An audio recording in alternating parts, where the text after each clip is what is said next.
والسلام عليك يا سيدي يا رسول الله خذ بيدي قلت حيلتي أدركني مرادي يا رسول الله يا شفيع المذنبين اللهم صل وسلم وبارك عليه يا سيدي سندي غوثي ويا مددي كل ظهيرا على الأعداء من مددي مجير برضي وخذ بيدي مدى مددي خليفة الله فينا محي الدين புகழனைத்தும் ஏகவல்லோனாம் அல்லாஹ்வுக்கு உரித்தாகுக. அவரின் ஸலாத்தும் ஸலாமும் நம் இறைவேந்தர் ஹாத்தமுல் அன்பியா முஹம்மது ரசூலுல்லாஹி ஸல்லல்லாஹு அலைஹி வஸல்லம் அன்னவர்களின் மீதும் அன்னவர்களை சற்றும் சரணாமல் பின்பற்றி வாழ்ந்து வந்த சத்திய சஹாபாக்கள் தாபியீன்கள் தாபியீன்கள் நல்லவர்கள் நாதாக்கள் சுஹதாக்கள் வலிமார்கள் குறிப்பாக ஜுமாவுடைய கடமையை நிறைவேற்றுவதற்காக வேண்டி முன்கூட்டியே வருகை தந்திருக்கக்கூடிய நம் அனைவரின் மீதும் அல்லாஹ்வுடைய ஸலாத்தும் ஸலாமும் என்றென்றும் வந்து சேரட்டுமாக. ஆமீன். சங்கைக்குரியவர்களே, நாம் இருக்கக்கூடிய இந்த ஜுமா ரஜப மாதத்துடைய கடைசி ஜுமாவில் 4வது ஜுமாவில் நாம் இருக்கிறோம். அல்லாஹ் தஆலா இந்த ஜுமாவின் நாளை பொருட்டினாலும் கண்மணி முஹம்மது ரசூலுல்லாஹி ஸல்லல்லாஹு அலைஹி வஸல்லம் அவர்களை தன் திருக்காட்சிக்காக வேண்டி தேர்ந்தெடுத்து கொண்ட மிஅராஜுடைய நாளின் பொருட்டினாலும் அல்லாஹ் தஆலா நம்முடைய எல்லா விதமான தேவைகளையும் நாட்டு திட்டங்களையும் அல்லாஹ் தஆலா நிறைவேற்றி தருவானாக. நமக்கு வரக்கூடிய வராய முசீபத்துகள், ஆபத்துகள், விபத்துகள், கண்ணீர்கள் என்று எந்தெந்த தீங்குகள் எல்லாம் இருக்குமோ எல்லா விதமான ஷர்களை விட்டும் அல்லாஹ் தஆலா நம்மையும் நம்முடைய குடும்பத்தார்களையும் நம்மோடு வாழக்கூடியவர்களையும் அல்லாஹ் தஆலா பாதுகாத்திருவானாக. நாம் செய்யக்கூடிய எல்லா விதமான நல்ல அமல்களையும் நற்காரியங்களையும் அல்லாஹ் தஆலா அவருடைய மேலான கருணையால் அதை கபூல் செய்வானாக. சங்கைக்குரியவர்களே, நாம் இருக்கக்கூடிய இந்த நாள் இன்றைய இரவு ரஜப மாதத்துடைய பிறை 27 கண்மணி முஹம்மது ரசூலுல்லாஹி ஸல்லல்லாஹு அலைஹி வஸல்லம் அவர்களுக்கு இந்த உலகத்தில் பேரற்புதம், பெரும் பாக்கியம் என்றெல்லாம் வர்ணிக்கப்படக்கூடிய இறைவனுடைய சந்திப்பு மேராஜ் என்கிற பயணத்திற்கு அல்லாஹ் தஆலா அழைப்பு கொடுத்தனால், அழைத்து சென்றனால் இந்த நிகழ்வு இது சம்பந்தமான விஷயங்களை இன்று இரவு பேசப்பட இருக்கிறது. ஆனால் அதற்கு முன்னால் சில முன்னோட்டங்கள், இந்த இரவு என்பது நம்முடைய உள்ளத்தில் எப்படி பதிய வேண்டும் என்பதற்கான சில செய்திகளை மட்டும் நான் இங்கு குறிப்பிட விரும்புகிறேன். நம்முடைய ஈமானை நாம் உண்மையில் அல்லாஹ் ரசூலை ஏற்றிருக்கிறோமா? அல்லாஹ் ரசூல் எது சொன்னாலும் நாம் அதை மனதால் கபூல் செய்கிறோமா என்பதை சோதித்து பார்க்கக்கூடிய ஒரு நிகழ்வாக இந்த நிகழ்வு அமைந்திருக்கிறது. காரணம் என்னவென்றால், இன்றளவிலும் சரி ரசூலுல்லாஹி ஸல்லல்லாஹு அலைஹி வஸல்லம் அவர்களுடைய விண்ணுலக பயணத்தை, மிஅராஜை அவர்கள் எப்படி சென்றார்கள் என்ற விஷயத்தில் சர்ச்சை செய்பவர்கள் உண்டு. இன்று வரையிலும் ரசூலுல்லாஹி ஸல்லல்லாஹு அலைஹி வஸல்லம் அவர்கள் மிஅராஜுடைய பயணத்தை கனவில் தான் சென்றார்கள். அந்த பயணத்திற்கு அது கனவில் நடந்தது என்று பேசக்கூடியவர்கள், அதை எழுதக்கூடியவர்களும் என்றளவும் இருக்கிறார். ஆனால் இந்த நிகழ்வை பற்றி அல்லாஹ் தஆலா ஒரு செய்தியை சொல்றார். வமா ஜஅல்னா ருயல்லதி அரைனாக, நாயகமே உங்களுக்கு நான் காட்டிய காட்சி, மிஅராஜுடைய இரவன்று நீங்கள் பார்த்த காட்சி, நான் உங்களுக்கு காட்டிய காட்சி என்பது இல்லா ஃபித்னத்தன் லின்னாஸ், அது மக்களை சோதிப்பதற்காக, சோதனையில் ஆழ்த்துவதற்காக என்று அல்லாஹ் கூறுகிறார். எந்த விதத்தில் சோதனை? ரசூலுல்லாஹி ஸல்லல்லாஹு அலைஹி வஸல்லம் அவர்கள் அதை இந்த உம்மத்திற்கு சொல்லியிருக்கிறார்கள். நான் என்னென்ன காட்சிகளை பார்த்தேன், என்னென்ன இடத்துக்கு போனேன், அல்லாஹ்வுடைய சந்திப்பு எனக்கு இப்படி கிடைத்தது என்று அதை விவரிக்கும் பொழுது, பார்த்த காட்சியை மற்றவங்களுக்கு சொல்லும் பொழுது அதில் அவர்கள் எடுக்கக்கூடிய பேச்சுக்கள் என்ன விதத்தில் அதை அவர்கள் எடுத்துக்கொள்கிறார்கள், அந்த நிகழ்வுகளை ரசூலுடைய வார்த்தைகளை எப்படி எடுத்துக்கொள்கிறார்கள் என்பதே மக்களுக்கு பெரிய ஒரு சோதனையாக்கப்பட்டது. இவர்கள் சொல்வது போல் ஒருவேளை இது கனவில் நடந்தது என்றிருந்தால், இந்த நிகழ்வுகள் கனவில் நடந்தவை உடலோடு செல்லவில்லை என்று இருந்தால், அந்த இடத்தில் அபூஜஹிலும் அதே போன்ற மக்கத்து காஃபிர்களும் அதை கேலி கூத்தாக்க வேண்டிய, சிரிக்க வேண்டிய, அதை ஏற்க மறுக்க வேண்டிய நோக்கம் இல்லை. எதனால அதை ஏற்க மறுத்தாங்க? ஒரு ஆள் நம்மகிட்ட வந்து சொல்றாரு, நான் இந்த மாதிரி ஒரு கனவு பார்த்தேன், அந்த கனவுல நான் இவ்வளவு தூரம் போயிட்டு வந்தேன், ஏன் நேற்று நைட்டு ஒரு கனவு பார்த்தேன், நான் அமெரிக்காவில் இருந்தேன் அப்படின்னு யாராச்சும் சிரிக்க போறாங்க. சரி, நீ கனவு எங்க வேணா போகணும். ஆனால் இந்த இடத்தில் ரசூலுல்லாஹி ஸல்லல்லாஹு அலைஹி வஸல்லம் அவர்கள் சொன்னது, நான் நிஜத்தில் என்னுடைய உடலோடு சென்று வந்தேன். எங்க? பைத்துல் முகத்தஸுக்கு போயிட்டு அதே இரவில் நான் திரும்பி வந்தேன். ரசூலுல்லாஹி ஸல்லல்லாஹு அலைஹி வஸல்லம் ஆரம்பத்தில் அறிமுகப்படுத்தினார், அந்த விஷயத்தை சொன்னார். இப்போ இதை கேட்ட பிறகு அபூஜஹிலுடைய நிலைமை எப்படி இருந்தது? ஏதாச்சும் ஒன்று கிடைச்சிடாதா? ரசூலுல்லாஹி ஸல்லல்லாஹு அலைஹி வஸல்லம் அவங்களை தாழ்த்தி பேசிட முடியாதா? அவர்களை விட்டு மக்களை திரும்பிட முடியாதான் எதிர்பார்த்துட்டு தான் தருணம். அந்த தருணத்தில் ரசூலுல்லாஹி ஸல்லல்லாஹு அலைஹி வஸல்லம் அவர்கள் இந்த ஒரு செய்தியை சொல்லும் பொழுது, இதுதான் கிடைச்சது ஒரு விஷயம் அப்படின்னு அபூஜஹில் பார்த்த வேலை ஊர் மக்களை தான் கூப்பிட்டு ரசூலுல்லாஹி ஸல்லல்லாஹு அலைஹி வஸல்லம் இப்படி சொல்றாங்க. யார்? முஹம்மது ஸல்லல்லாஹு அலைஹி வஸல்லம் இப்படி சொல்றாங்க அப்படின்னு சொல்லி எல்லாரும் முன்னாடியே சொல்றாங்க. அபூஜஹில் ரசூலுல்லாஹி ஸல்லல்லாஹு அலைஹி வஸல்லம் கொஞ்சம் கூட தயங்காம எல்லாரும் முன்னாடி சொன்னாங்க. அந்த இடத்தில், அந்த நிகழ்வில் சீன அபூபக்கர் சித்தீக் ரலியல்லாஹு தஆலா அவர்கள் இல்லாமல் இருந்திருக்கலாம். வரலாற்றில் இப்படி ஒரு செய்தி எழுதுறாங்க. இப்படி ஊர் மக்களிடையே இந்த செய்தியை சொல்லி அபூஜஹில் இதை கேலியா பேசிட்டு இருக்கும்போது, அந்த நேரத்தில் அபூபக்கர் சித்தீக் ரலியல்லாஹு தஆலா, அதாவது இந்த நிகழ்வு சொல்றதனுடைய நோக்கம், நாம் நம்முடைய ஈமானை எப்படி அமைத்துக் கொள்ள வேண்டும், நம்முடைய ஈமான் என்பது அல்லாஹ் ரசூலுடைய வார்த்தைகளில் எப்படி அதை நாம் எடுத்துக்கொள்ள வேண்டும், அதற்கு எவ்வளவு முக்கியத்துவம் கொடுக்க வேண்டும் என்பதை விளக்கக்கூடிய செய்தி. சரி, அபூபக்கர் சித்தீக் ரலியல்லாஹு அன்ஹு வந்துட்டு இருக்கிறாங்க. நேரம் அபூஜஹில் போய் பேசுறாங்க.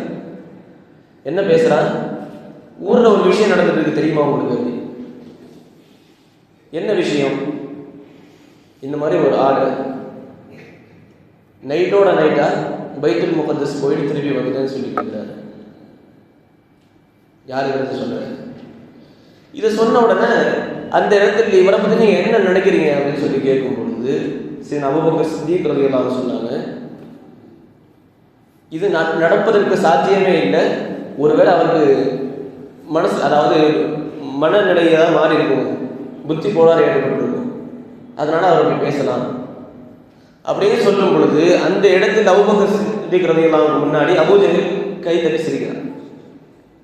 நீங்களே இப்படி சொல்றீங்க, ஆனால் நீங்கள் நபியாக நம்பி இருக்கக்கூடிய முஹம்மது ஸல்லல்லாஹு அலைஹி வஸல்லம் அவர்கள் இரவோடு இரவாக மஸ்ஜிதுல் ஹராமிலிருந்து மஸ்ஜிதுல் அக்ஸாவுக்கு போயிட்டு இரவிலேயே திரும்பி வந்தேன்னு சொல்லிட்டு இருக்கிறாங்க. அதுக்கு அடுத்ததாக ரசூலுல்லாஹ், அதாவது அபூபக்கர் சித்தீக் ரலியல்லாஹு அன்ஹு கேட்ட கேள்வி, இது முஹம்மது ஸல்லல்லாஹு அலைஹி வஸல்லம் சொன்னாங்களா? ஆமா சொன்னாங்க. அவங்க சொன்னா அதை நான் நம்புவேன். அபூபக்கர் சித்தீக் என்று சித்தீக்குடைய பட்டம் கொடுக்கப்பட்டது இந்த நேரத்தில். அவங்களுடைய பெயர் அப்துல்லா. அபூபக்கர் அப்படிங்கிறது அவங்களுடைய புனை பெயர். சித்தீக் என்கிற பட்ட பெயரை ரசூலுல்லாஹி ஸல்லல்லாஹு அலைஹி வஸல்லம் அவர்கள் கொடுத்தது இந்த விஷயத்தில், மெஹராஜுடைய விஷயத்தில் அபூபக்கர் சித்தீக் ரலியல்லாஹு அன்ஹு ரசூலுல்லாஹ் உண்மைப்படுத்தினாங்க. சொல்லப்போனால் சில வரலாற்று ஆசிரியர்கள் இப்படி எழுதுறாங்க, அப்போ அந்த நேரத்தில் கொஞ்சம் சஹாபாக்கள் ஒரு 10-15 பேர் தான் இஸ்லாத்துக்கு வந்திருப்பாங்க. அவங்க கூட ஒரு பேச்சு, அவங்களுக்குள்ள ஒரு பேச்சு, இப்படி சொல்றாங்களே அப்படின்னு அவங்களுக்கு ஒரு தடுமாற்றம் இருக்கு. அந்த தடுமாற்றத்தையும் சரி செய்ய வந்து அபூபக்கர் சித்தீக் ரலியல்லாஹு அன்ஹு. ஈமான்னா எப்படி இருக்கணும்? ரசூலுல்லாஹ் சொல்லிட்டாங்களா, அதோட முடிஞ்சிருச்சு விஷயம். அதில் என்ன விஷயம் இருக்குது, என்ன விஷயம் இருக்குன்னு சர்ச்சை செய்வதோ அல்லது அதை ஆராய்ச்சிக்கு உட்படுத்துவதோ நம்முடைய மார்க்கத்தில் கட்டுப்பட்டதல்ல. மாறாக நம்முடைய பெயர் இஸ்லாம் என்ற அந்த வார்த்தையே என்னன்னா அல்லாஹ் ரசூலுக்கு முழுமையாக கட்டுப்படுறது, கீழ்ப்படிந்து நடப்பது என்பதுதான் அந்த இஸ்லாம் என்பதற்கான பொருள். அல்லாஹ் ரசூலுக்கு மீறி அவர்களுடைய வார்த்தைகளுக்கு மீறி நாம் செல்லக்கூடாது, கீழ்ப்படிந்து நடக்கணும். அப்படி நடந்தால் மட்டும்தான் நான் முஸ்லீமாகவும் முஃமினாகவும் இருக்க முடியுமே தவிர அவர்கள் கொண்டு வந்த அவர்கள் சொன்ன விஷயத்துக்கு மீறி நம்ம போனோம் அப்படின்னா நம்ம முஸ்லீமா, அதாவது பேரளவில் முஸ்லீமா இருக்கலாம், இறைவனிடத்தில் கபூலியத் உள்ள இறைவனால் ஏற்றுக்கொள்ளப்பட்ட அடியார்களாக நம்ம வாழ முடியுமா அப்படின்னா வாழ்ந்த கேள்விக்குறிதான். இது மட்டுமல்ல, சஹாபாக்களுடைய நிலைமையே இதுதான். என்ன ஒரு விஷயம் வந்தாலும் சரி ரசூலுல்லாஹ் சொல்லிட்டாங்கன்னா அதுக்கு மறுபேச்சு இருக்காது. ரசூலுல்லாஹ் சொல்லிட்டாங்கன்னா அதுக்கு மறுபேச்சு இருக்காது. இன்றைய சூழ்நிலையை நம்ம கொஞ்சம் கவனிச்சு பார்த்தோம்னா மார்க்கத்தில் இருக்கிற விஷயங்கள் நமக்கு சாதகமாக இருந்தால் அதை பேசுவோம், பாதகமாக இருந்தால் அதை பேச மாட்டோம். சமீபத்தில் நடந்த ஒரு செய்தி, ஒரு முஃப்திட்ட ஒரு ஃபத்வா கேட்குறாங்க சொத்து பிரிக்கிறது. சரி, இன்னும் நாளுக்கு இவ்வளோ பங்கு அப்படின்னு சொல்லி எழுதி கொடுத்தாச்சு. எழுதி கொடுத்த பிறகு, அதாவது அந்த ஃபத்வா கேட்டு வந்தவர் என்ன நினைச்சார் அப்படின்னா தன்னுடைய சகோதரிகளை விட எனக்கு அதிகமாக கிடைக்கணும், சகோதரிகளுக்கு சொத்து போகக்கூடாது அப்படிங்கிற ஒரு எண்ணத்தில் இருக்கிறாங்க. இன்னைக்கும் குடும்ப சூழ்நிலைகள் எப்படி இருக்குன்னா பெண்களை, பெண் குழந்தைகளை பொறுத்தவரையில் சகோதரர்கள் நினைக்கிறது பெண்களுக்கு தான் அதிகமாக சீர் கொடுத்து கல்யாணம் பண்ணுற கலாச்சாரம் ஆயிடுச்சு. நகை போட்டு அனுப்புறது, இது போன்ற விஷயங்கள் செலவு பண்ணுறதுனால இவங்களுக்கு என்ன நினைப்பு, ஆண்களுக்கு என்ன நினைப்பு அப்படின்னா அவங்களுக்கு அவங்க கொடுத்தாங்களே இதுக்கு மேலேயுமா சொத்துல கொடுக்கணும், கல்யாணத்துக்கு அவ்வளோ செலவு பண்ணாங்க இல்லையா, அதுதான் செலவாயிடுச்சு, எனக்கு என்ன செலவு பண்ணாங்க. இதுதான் நம்முடைய நிலைமை. வந்தவர் அப்படிப்பட்டவர், அது எழுதி கொடுக்கப்பட்டிருக்குது. அதாவது ஒன்று புரிஞ்சுக்கணும், சொத்தை பிரிக்கிறது வராசத் அப்படிங்கிறது எப்போ வருது அப்படின்னா ஒரு ஆள் மௌத்தானதற்கு பிறகு அவர் விட்டு போனது. இப்போ 2 சகோதரர்கள் இருக்கிறாங்க, அதில் ஒரு ஆளுக்கு நல்லா சாப்பிட வாங்கி கொடுக்குறாங்க, ஒரு ஆள் 2 தூரத்தில் இருக்கிறார், அவர் வாங்கி கொடுக்கலன்னா அன்னைக்கு உனக்கு வாங்கி கொடுத்தாருல அதனால் உனக்கு சொத்துல பங்கு கிடையாது அப்படின்னு சொல்றது எப்படி இருக்குது. நான் எந்த விஷயத்தையும் அனுபவிக்கல, எனக்கு சொத்து ஜாஸ்தியாக வரணும், நீ எல்லாத்தையும் அனுபவிச்சிருக்கிற, உனக்கு நிறைய வாங்கி கொடுத்துருக்குறாங்க அதனால உனக்கு சொத்து கிடையாது அப்படின்னு சொல்றது எப்படி. இதுதான் இன்றைய சூழ்நிலைகளும் கூட. அவர் வந்தவர் என்ன பண்ணாரு, அவருக்கு பொருத்தமான விதத்தில் அவர் என்ன நினைச்சு வந்தாரோ அதுக்கு மாற்றமா ஃபத்வா கொடுக்கும் பொழுது நான் கோர்ட்டில் பார்த்துக்கிறேன். அவர் எழுதி கொடுத்த ஃபத்வாவுடைய தீர்ப்பு என்பது மார்க்கத்துடைய தீர்ப்பு. அல்லாஹ் ரசூலுடைய வார்த்தையின் அடிப்படையில், ஷரியத்துடைய அடிப்படையில் ஒரு விஷயத்தை சொல்றாங்க அப்படின்னா அந்த ஷரியத் தனக்கு மாற்றமாக இருந்தால், தனக்கு நஷ்டத்தை ஏற்படுத்தினா, கஷ்டத்தை ஏற்படுத்தினா அந்த ஷரியத்தை புறக்கணித்து விட்டு கோர்ட்டுக்கு சென்றவங்க எத்தனை பேர் இருக்கிறாங்க. ஆனால் சஹாபாக்களுடைய வாழ்க்கையை நம்ம எடுத்து பார்த்தோம்னா தனக்கு எவ்வளவு கஷ்டம் வந்தாலும் சரி, எவ்வளவு நஷ்டங்கள் வந்தாலும் சரி, அல்லாஹ்வுடைய ரசூல் சொல்லிட்டாங்கன்னா அதுக்கு மறுபேச்சிருக்காரு. சின்ன ஒரு உதாரணம், சீனா அபூ ஜிந்தல் ரலியல்லாஹு தஆலா, இவங்க யார் அப்படின்னா முன்னாடியே இஸ்லாத்துக்கு வந்தவங்க. ஆரம்ப காலத்தில் இஸ்லாத்துடைய ஆரம்ப காலம், ரசூலுல்லாஹி ஸல்லல்லாஹு அலைஹி வஸல்லம் 13 வருஷம் எங்க இருக்கிறாங்க, மக்கள் இருக்கிறாங்க. இஸ்லாம் வந்ததுக்கு பிறகு அந்த 13 ஆண்டுகளில் முன்னாடியே, ஒரு சின்ன உதாரணத்துக்கு சொல்லணும்னா ஒரு 8 வருஷத்துக்கு முன்னாடி இஸ்லாத்துக்கு வந்துட்டாங்கன்னு வச்சுக்கோங்க. அப்படி இருக்கக்கூடிய சூழ்நிலையில அவருடைய தந்தை காஃபிரா இருக்கிறார். இவர் இஸ்லாத்துக்கு வந்த உடனே பெரிய ஒரு பணக்காரரு, இஸ்லாத்துக்கு வந்தவுடனே தந்தை சொல்றாரு, நீ இஸ்லாத்துக்கு போனா உனக்கு எதுவும் கொடுக்க மாட்டேன், சொத்து கொடுக்க மாட்டேன். இப்போ இவர் சொன்னாரு, எனக்கு தேவையில்லை, சொத்துக்கு தேவையில்லை. அடுத்து வருது, உனக்கு வீட்டில் இடமும் கிடையாது, நீ ரசூலுல்லாஹி ஸல்லல்லாஹு அலைஹி வஸல்லம் ஈமான் கொண்டா உனக்கு வீட்டில் இடம் கிடையாதுன்றாரு. சரி, வீடு தேவையில்லை எனக்கு அப்படின்னு. மறுபடியும் வருது, இருக்கிற எல்லாத்தையும் கொடுத்து நீ வெளியே போகணும். அவர் வெளியே போயிட்டு இருக்கிறார். போகிற நேரத்தை தகவல் கூப்பிட்டு சொல்றாரு, நீ போட்டிருக்கிற ட்ரெஸ் நான் வாங்கி கொடுத்தது, அதை கழட்டி கொடுத்துட்டு போனேன்.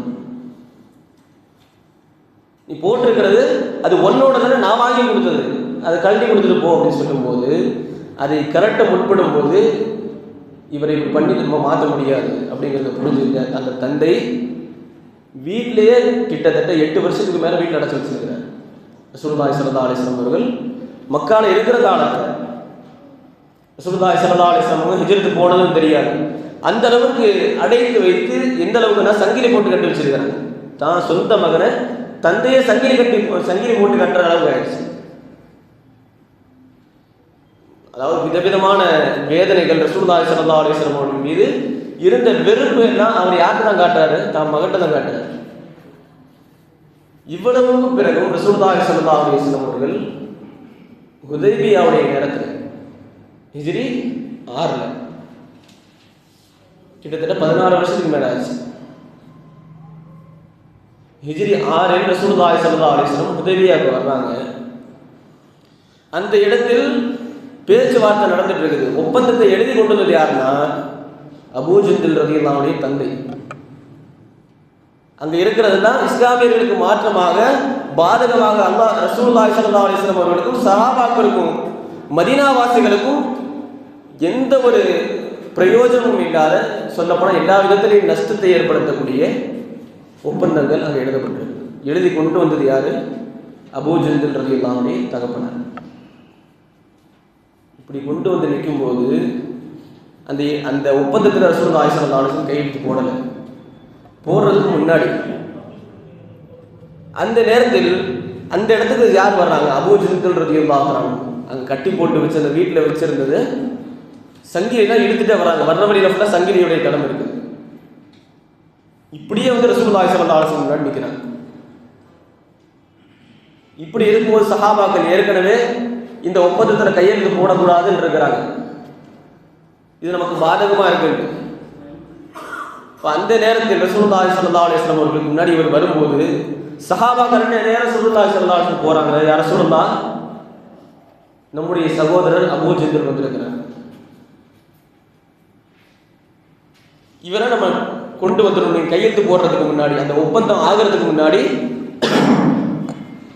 இவங்களை நம்ம மதீனா கூட்டிட்டு போயிடணும், இங்கே விடக்கூடாது அப்படின்னு ரசூலுல்லாஹி ஸல்லல்லாஹு அலைஹி வஸல்லம் அவர்களுக்கும் அதுதான் விருப்பம்.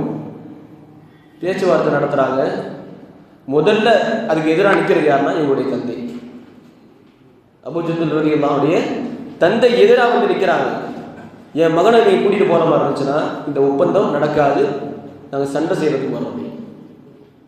நாங்கள் போர் வேணா செய்வோம், என் மகனை நான் அனுப்ப முடியாது அப்படின்னு. இப்போ இந்த மாதிரி ஒரு தருணத்தில் இதே நம்முடைய நிலைமை கொஞ்சம் யோசிச்சு பார்ப்போமே. நம்ம வீட்டில் ஒரு ஆள் இடையில காண போயிட்டாங்கன்னு வச்சுக்கோங்க.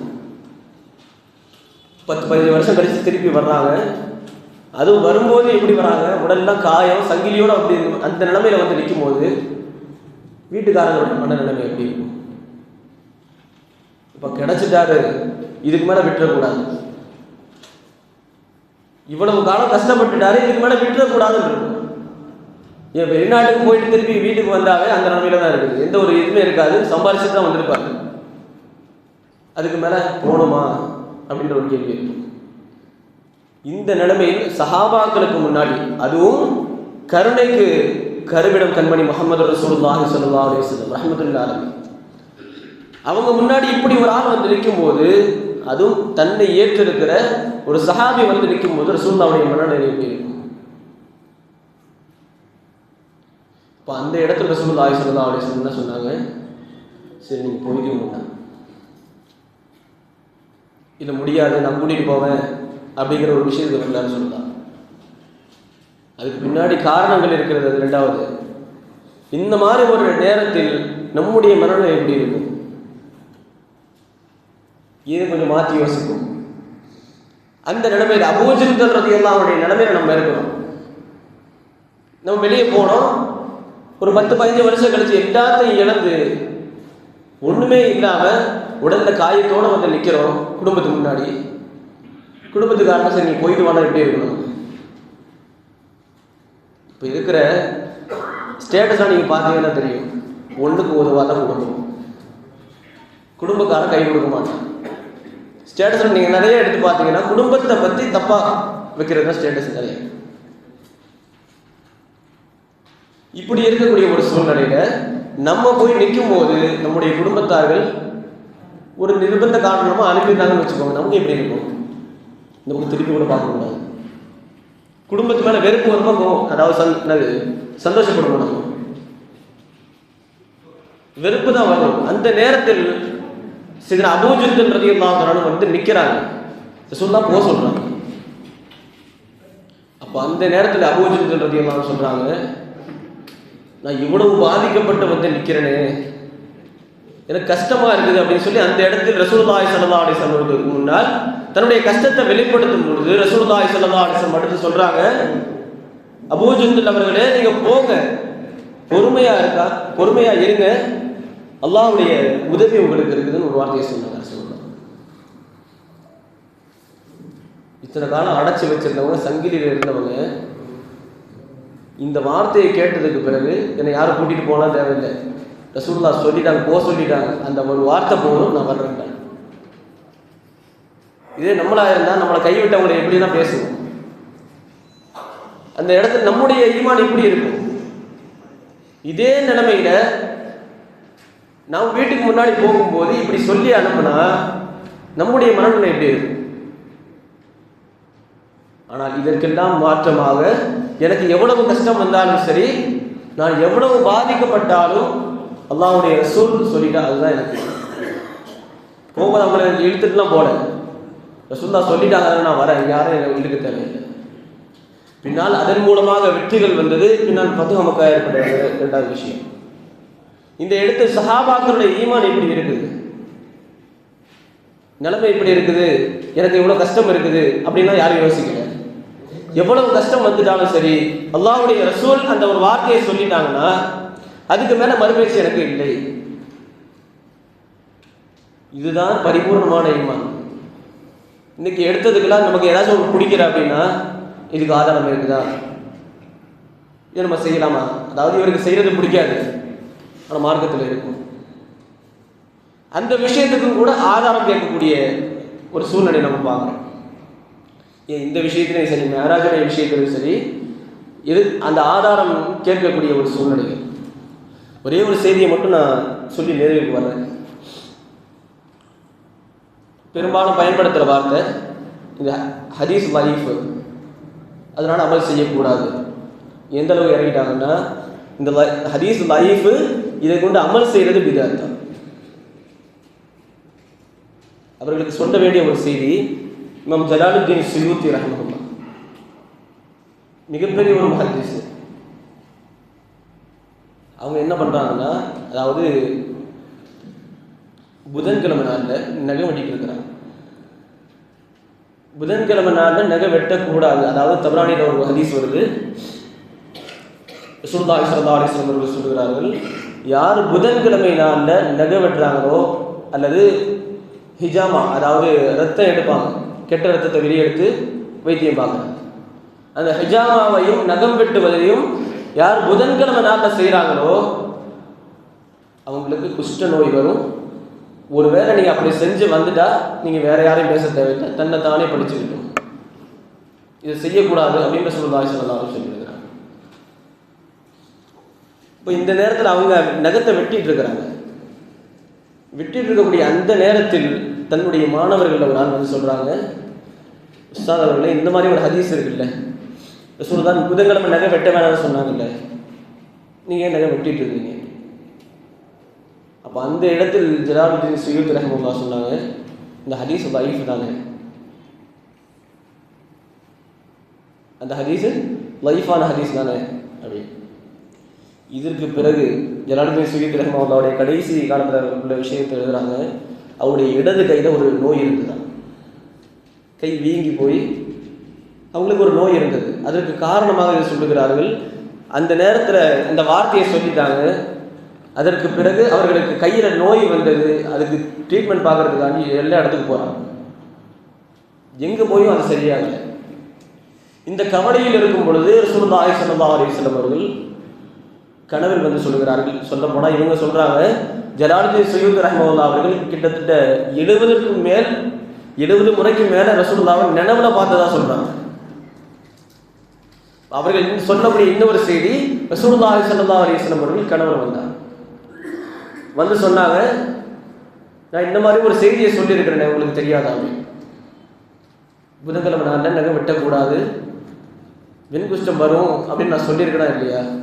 ஏன் செஞ்சுக்கேன் சொல்லிட்டு சொன்னாங்க, உங்களுடைய மாணவர் சொல்லும் போது நீங்க அதை என்ன சொன்னீங்க? லைஃப் நான் சொன்னதான் அதில் எழுதியிருக்குது. இந்த லைஃப் அப்படிங்கிறதுக்கு நம்ம பல விஷயங்களை யோசிக்க வேண்டியதாக இருக்குது. என்னன்னா, புகாரியில் என்ன மட்டும் தான் ஏற்றுக்குவேன், மற்ற கிதாபை ஏற்றுக்க மாட்டேன் அப்படின்னா எப்படி இருக்குன்னா, மற்றவங்களாம் பொய் சொல்றாங்க, புகாரி மட்டும் தான் உண்மையை சொல்றாங்க. மற்ற கிதாபை எழுதினவங்க சும்மா எழுதி வச்சிருக்கிறாங்க. இது அதாவது முஹத்தீஸீன்களை, ஹதீஸ் கலை வல்லுநர்களை குறை சொல்றது மாதிரியும் அவங்க மேல ஒரு அவதூற பரப்புற மாதிரி இருக்குது. அவங்க சொன்னா அவங்க சொல்றது எழுதுறது பொய்யா இருக்கும். இந்த மாதிரி ஒரு கோரணத்தில் சமூகத்தை கொண்டு போய் விட்டுருக்காங்க. ஒன்றை யோசித்துக் கொள்ள வேண்டும். அவங்க எந்த அளவுக்கு யோசிச்சிருப்பாங்க, எழுதுனவங்க எந்த அளவுக்கு யோசிச்சிருப்பாங்க நமக்கு தெரியாது, அவங்களுக்கு தெரியும். அதாவது அவங்களுக்கு தெரியாது, நமக்கு தெரிஞ்சிட போகுது. ஹதீஸ்லேயே ஊறி போனவங்க, ஹதீஸ் கலையில் இருக்கிறவங்க, அவங்க ஒரு விஷயத்தை எழுதுறாங்கன்னா எந்த அளவுக்கு யோசிச்சு எழுதியிருப்பாங்க. ரசூலுல்லாஹ் சொன்னாலும் நம்ம எழுதிடுவோமோ அப்படின்னு அந்த சிந்தனை அவங்களுக்கு எப்படி இருக்கும்? அதையெல்லாம் தாண்டி அந்த செய்திகளை அவங்க எழுதுறாங்க அப்படின்னா அதுக்கு முழு பொறுப்பு அவங்க. அந்த பொறுப்புதாரிகளாக ஹதீஸுகளை நமக்கு கொடுத்துருக்குறாங்க. அந்த ஹதீஸுகளை நாம் இஷ்டத்துக்கு நம்முடைய ஆரம்பத்தில் சொன்ன மாதிரி நமக்கு பிடிக்கிறனா, எனக்கு அது செய்ய வரல அப்படின்னா அது லைஃப். அந்த ஒரு சூழ்நிலை தான் இப்பயும் இருக்குது. ஆனால் லைஃபான ஹதீஸை கொண்டு அமல் செய்யலாமா? இமாம் நவவி ரஹ்மத்துல்லாஹி அவர்கள் சொல்லுகிறார்கள், லைஃபான ஹதீஸை கொண்டு அமல் செய்வது முஸ்தஹ்சன், அது ஆகுமானது, அழகானதும் கூட. அது ஹதீஸ் லைஃப் அப்படிங்கிறது ரசூலுல்லாஹ்வுடைய அந்த வார்த்தையில குறை இருக்கு அப்படின்றது கிடையாது. அது சொன்னவங்கள பிரச்சனை இருக்கலாம், ஆனால் அது ஹதீஸ் தான். இப்படி நாம் யோசிக்க வேண்டிய ஒரு விஷயம். ரசூலுல்லாஹி ஸல்லல்லாஹு அலைஹி வஸல்லம் அவர்களிடமிருந்து இது போன்ற மேராஜுடைய விஷயத்துல பல செய்திகள் இருக்குது. நைட்டு இன்ஷா அல்லாஹ் விரிவான முறையில் பேசப்படும். இப்போ இந்த மேராஜுடைய விஷயங்கள்லாம் வரும் பொழுது இந்த ஹதீஸ்லாம் லைஃப், அதனால நடத்தக்கூடாது. மேராஜுடைய இரவை பற்றி, அந்த இரவில் நடந்த விஷயங்களை பற்றி பேசுறது கூடாது அப்படின்னு பேசுகிறவங்க இருக்கிறாங்க. அல்லாஹ் தஆலா அந்த ஒரு நிலைவிட்டும் நம்மை பாதுகாத்திடுவானாக. முஅஜிஸாக்களை எழுதக்கூடியவர்கள் இமாம் பைஹகி ரஹ்மத்துல்லாஹ் போன்றவர்கள்லாம் சொல்லக்கூடிய ஒரு செய்தி என்னன்னா, ரசூலுல்லாஹி ஸல்லல்லாஹு அலைஹி வஸல்லம் அவர்களுக்கு ஃபஸ்ட்டு முஅஜிஸானா என்னன்னு விளங்கணும். முஅஜிஸானா நம்ம அறிவுக்கு எட்டுறதுலாம் அப்படிங்கிறது இல்லை. இப்போ சமூக சூழ்நிலை என்னன்னா, என் அறிவுக்கு எட்டினாதான் மார்க்கம், என் அறிவுக்கு எட்டலையா, எனக்கு அது புரியலையா, அது லைஃப் அப்படின்றது இல்லை. அவர்கள் சொல்லுகிறார்கள், ரசூலுல்லாஹி ஸல்லல்லாஹு அலைஹி வஸல்லம் உடைய முஅஜிஸாக்கள் படம் இருக்குது. ஒரு கிதாபில் மட்டும் எழுதியிருக்கிற ஒரு செய்தி என்னன்னா, இப்னு கய்யிம் ரஹ்மத்துல்லாஹ் சொல்றாங்க, 3000க்கு மேல முஅஜிஸாக்கள் ரசூலுல்லாஹி ஸல்லல்லாஹு அலைஹி வஸல்லம். முஅஜிஸானா பிற மனிதர்கள் செய்ய முடியாததை, அதாவது வளமைக்கு மாற்றமானது, அது ரசூலுல்லாஹி ஸல்லல்லாஹு அலைஹி வஸல்லம் செஞ்சிருப்பாங்க. இப்படி 3000 இருக்குது. ஆனா அந்த 3000 விஷயத்திலே அவங்க என்ன சொல்றாங்க, இது ரசூலுல்லாஹ்க்கு சர்வசாதாரணம். இந்த விஷயங்கள் ரசூலுல்லாஹ்க்கு சர்வசாதாரணமான விஷயம். ஆனால் 2 முஅஜிஸாக்கள் இருக்கிறது. அந்த முஅஜிஸாக்கள் எல்லா முஅஜிஸாக்களை விடவும் பெருசு. ஒன்று அல்லாஹ்வுடைய கலாம், குர்ஆன். ரசூலுல்லாஹி ஸல்லல்லாஹு அலைஹி வஸல்லம் அவர்களுக்கு கொடுக்கப்பட்ட பெரிய முஅஜிஸா. இதை மட்டும் தனியாக எடுத்து பேசுறதுக்கு அல்லாஹ் தஆலா நேரத்தை கொடுக்கட்டும். இன்ஷா அல்லாஹ் தஆலா நேரத்தை கொடுக்கும்போது நான் இன்ஷா அல்லாஹ் விரிவாக பேசுகிறேன். இரண்டாவது, ரசூலுல்லாஹி ஸல்லல்லாஹு அலைஹி வஸல்லம் அவர்களுக்கு கொடுக்கப்பட்ட மிகப்பெரிய முஅஜிஸா மிஅராஜ். அந்த மிஅராஜை பற்றி மட்டும் பல கிதாபுகள், தனிப்பட்ட முறையில் ஒரே ஒரு ஹதீஸ், அந்த ஹதீஸுடைய தொடர்ச்சி கிட்டத்தட்ட 50 பக்கத்தில் போய் முடியுது. இப்னு அப்பாஸ் ரலியல்லாஹு அன்ஹு ரிவாயத் செய்கிற ஹதீஸ். இப்படி இருக்கும் பொழுது இந்த ஹதீஸுகள் எல்லாம் நம்ம கண்ணு முன்னாடியே இருக்குது. ஆனால் இதை எல்லாம் லைஃப்னு சொல்லி தட்டிட்டு போறது. எந்த விஷயத்துல? ரசூலுல்லாஹி ஸல்லல்லாஹு அலைஹி வஸல்லம் அவர்களுக்கு கொடுக்கப்பட்ட ஆக உயர்ந்த முஅஜிஸாவுடைய விஷயத்தில். அல்லாஹ் தஆலா அந்த ஒரு சூழ்நிலை விட்டு நம்மை காப்பாற்றுவானாக. ரசூலுல்லாஹி ஸல்லல்லாஹு அலைஹி வஸல்லம் அவர்களுக்கு என்னென்ன முஅஜிஸாக்களை அல்லாஹ் தஆலா கொடுத்திருக்கிறானோ அவைகள் எல்லாம் குர்ஆன் ஆயத்துக்கு ஒப்பானது. ஒரு ஆள் குர்ஆன் ஆயத்தை ஒரு ஆள் மறுக்கிறார் அப்படின்னா அவர் காஃபிர். ஆயத் என்று அல்லாஹ் தஆலா குர்ஆன்ல சில விஷயங்களை சொல்றான். அல்லாஹ்வுடைய அத்தாட்சிகளை மறுக்கக்கூடியவர்கள் அவர்கள் காஃபிர்கள் என்றும் குறிப்பிடுகிறார். அப்போ ரசூலுல்லாஹி ஸல்லல்லாஹு அலைஹி வஸல்லம் முஅஜிஸாக்களை மறுப்பதும் கூட அது குஃப்ர்ல போய்விடும். அல்லாஹ் தஆலா அந்த ஒரு சூழ்நிலையை விட்டு நம்மை பாதுகாத்திடுவானாக. ரசூலுல்லாஹி ஸல்லல்லாஹு அலைஹி வஸல்லம் அவர்களுக்கென்று பிரத்யேகமாக கொடுக்கப்பட்டிருக்கிற மிஅராஜுடைய முஅஜிஸாவை புரிந்து கொள்வதற்கு, அதை கேட்பதற்கும் அல்லாஹ் தஆலா நமக்கு தௌஃபீக் செய்வானாக. ரசூலுல்லாஹி ஸல்லல்லாஹு அலைஹி வஸல்லம் அவர்கள் அந்த மிஅராஜின் மூலமாக இந்த உம்மத்திற்கு கொண்டு வந்த விஷயங்கள் அனைத்தையும் எடுத்து நடப்பதற்கான தௌஃபீக்கையும் அல்லாஹ் தஆலா நமக்கு தருவானாக. இறையில்லமாம் கஅபா ஷரீஃபையும், இறை தூதரின் பூங்காவனமான ரவுலா ஷரீஃபையும் நம்முடைய வாழ்க்கையில் படமுறை கண்டு தரிசிக்கக்கூடிய பேரின்ப பாக்கியத்தை அல்லாஹ் தஆலா நம் அனைவருக்கும் நசீபாக்குவானாக.